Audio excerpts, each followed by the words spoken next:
October 14th, 1940. No moon, no stars, just a black ceiling over the English Channel.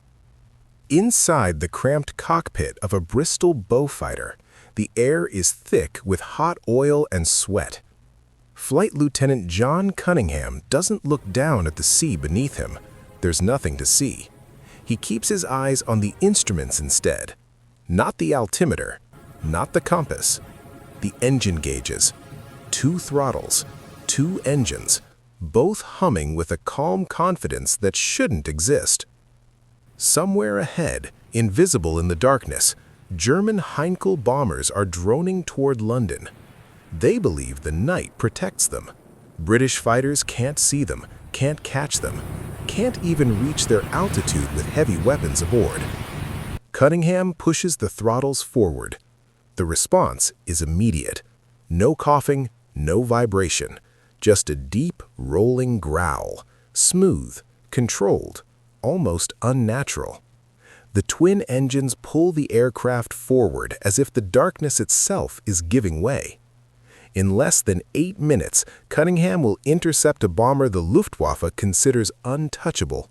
And the reason he can do that has nothing to do with his eyesight, his courage, or even the radar hidden behind his cockpit. It has everything to do with an engine that was supposed to be impossible. Every major aviation authority had said so. Every rival manufacturer had tried and failed. Every government committee had stamped it unworkable. The man who built it was told to stop. He didn't. To understand why this night matters, we need to rewind 17 years, back to a quiet drafting table in Bristol, where one engineer was staring at a problem the entire industry had learned to tolerate. Aircraft engines in the 1920s relied on poppet valves, metal stems slamming open and shut thousands of times a minute. They worked, but they shook engines apart. They overheated. They failed in dust, cold, and heat. And as aircraft grew faster and heavier, those valves became the limit no one could push past. Except one man refused to accept limits. He believed the future wasn't in hammering metal, but in sliding it. The idea was radical. A thin steel sleeve surrounding the piston, gliding smoothly, aligning ports with surgical precision. In theory, it eliminated vibration, increased power, reduced stress.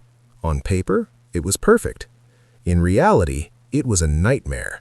Too tight, and the sleeve welded itself solid when hot. Too loose, and compression vanished.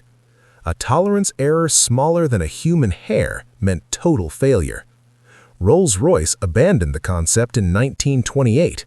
Government engineers called it mechanical suicide. Manufacturers called it a dead end. The engineer called it inevitable. He was brilliant, abrasive, impossible to manage. He didn't compromise, didn't soften language, didn't care who he offended.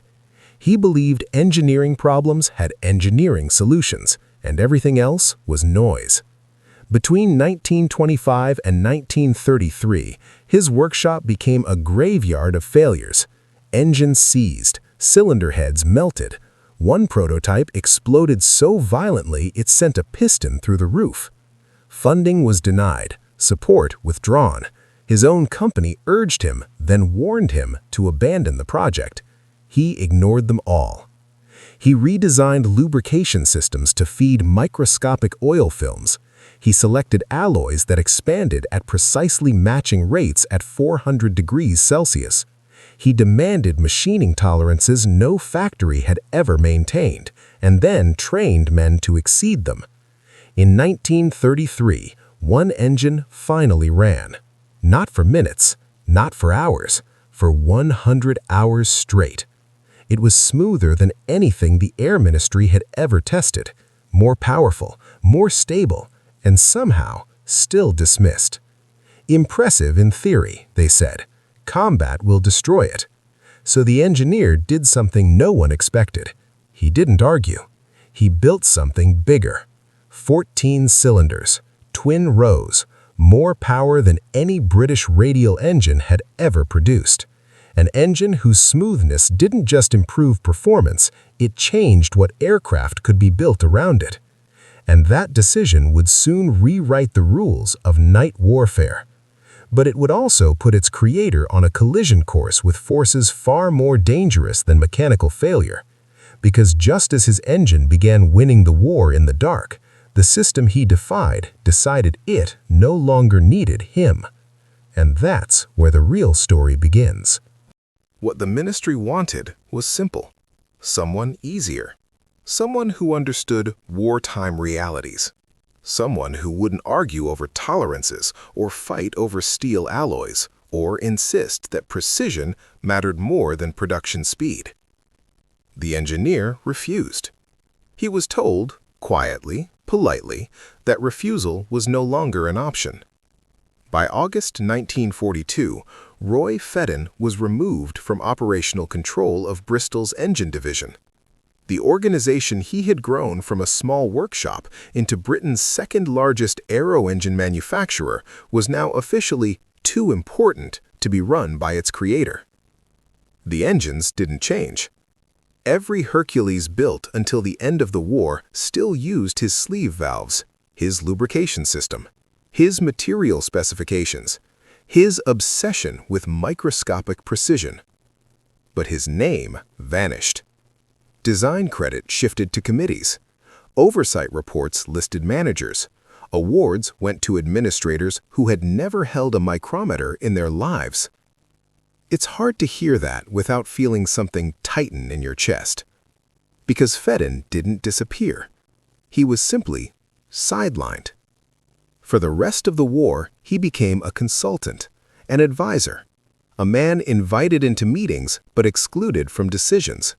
He toured factories where thousands of workers assembled engines he had designed, now supervised by people who couldn't have created them. He watched from the outside as Hercules engines powered over 57,000 combat sorties in 1944 alone. Night fighters, heavy bombers, aircraft flying in Arctic cold, desert heat, and tropical humidity, conditions that destroyed other engines. At award ceremonies, ministry officials accepted medals for production triumphs built entirely on his innovations. Fedden applauded. He smiled. Inside, it broke him. After the war, the honors arrived. A knighthood in 1945, Sir Roy Fedden. Memberships, plaques, occasional lecture invitations where older engineers nodded in recognition and younger ones had no idea who he was. He published a memoir in 1956. Fewer than 2,000 copies sold. Public memory chose a different hero. Rolls-Royce became legend. The Merlin engine, magnificent no doubt, came to define British aviation in books, films, and documentaries. That Hercules engines were often more reliable, more adaptable, and better suited to heavy aircraft across extreme climates became a footnote. Fedden died in 1973, aged 88, in his home in Gloucester. The obituaries were respectful, brief. Pioneer of sleeve valve engines. Contributor to air superiority. The BBC devoted 90 seconds. But mechanics remembered.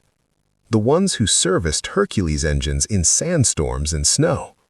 Pilots who flew Beaufighters through flak over Hamburg and returned on engines that never quit. Young engineers who learned that precision wasn't arrogance, it was responsibility. They remembered. History didn't. And here's the uncomfortable truth. Engineering and politics are both forms of power. Engineering decides what can be done. Politics decides who gets credited for it. Fedden mastered one and dismissed the other. His genius saved lives. His stubbornness erased his name. And his engines defended Britain's night skies while their creator quietly vanished behind them. This isn't a unique story.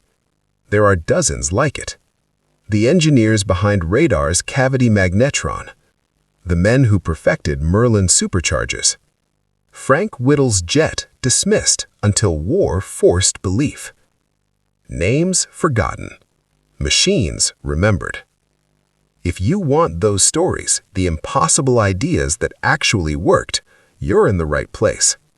The next video dives into Barnes-Wallis and the bouncing bomb that everyone said would fail, right up until it changed the war. Subscribe, turn on notifications, because history's most important victories were often built by people history forgot. The engineer who fought everyone. The engine that never failed. The legacy that flew quietly into the dark.